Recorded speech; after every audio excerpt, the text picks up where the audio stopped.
ainda muito inicial as investigações. O diretor da Polícia Federal já deu uma coletiva de imprensa hoje. O ministro Alexandre de Moraes vai ser o relator do caso. Vamos tratar sobre isso. Mas primeiro, as suas impressões, e queria saber se o que aconteceu ontem em Brasília, na sua avaliação, pode piorar. Como é que você avalia que fica a situação dos envolvidos no 8 de janeiro e a vida dos brasileiros em geral depois desse episódio? Consta, boa noite. Vai piorar muito, Paula, infelizmente. Boa noite, Silvio, boa noite, Piotr, mestre Augusto, toda a nossa audiência. O Silvio fez um apanhado jornalístico do caso, né? Infelizmente, a nossa velha imprensa perdeu totalmente o contato com a realidade e a preocupação com o jornalismo e com os fatos. Imediatamente após o ocorrido, tinham manchetes insinuando, ou jornalistas nas redes sociais afirmando que o sujeito era bolsonarista, que houve um atentado terrorista contra o STF, coisas absolutamente levianas e irresponsáveis ou até mesmo deliberadamente mentirosas. Até porque o que se viu que esse infeliz, esse coitado que cometeu, tudo leva a crer, um suicídio, deixou, né? Ele era um extremista de centro. Ele queria justamente evitar os extremos. Nem Lula, nem Bolsonaro, foi a mensagem dele.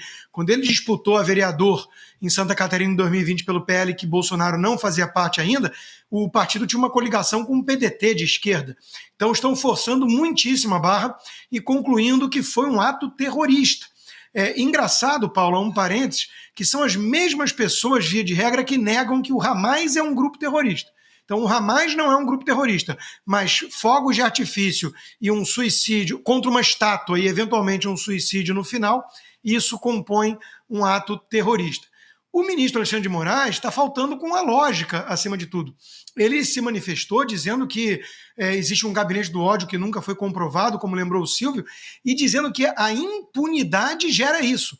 Mas, ora, o suicida, ao que tudo leva a crer, deixou uma mensagem escrita, né, num espelho, exatamente em solidariedade à cabeleireira Débora.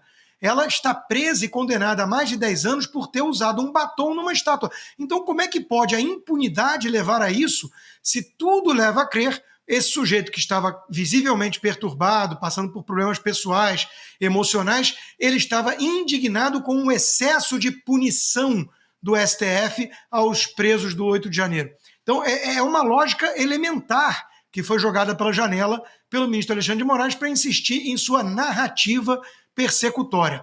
E aí vem a reação dos bolsonaristas. O próprio Jair Bolsonaro escreveu um texto num tom muito adequado, na minha opinião, falando de pacificação, que é muito importante superar certas questões ou polêmicas para tentar normalizar as instituições.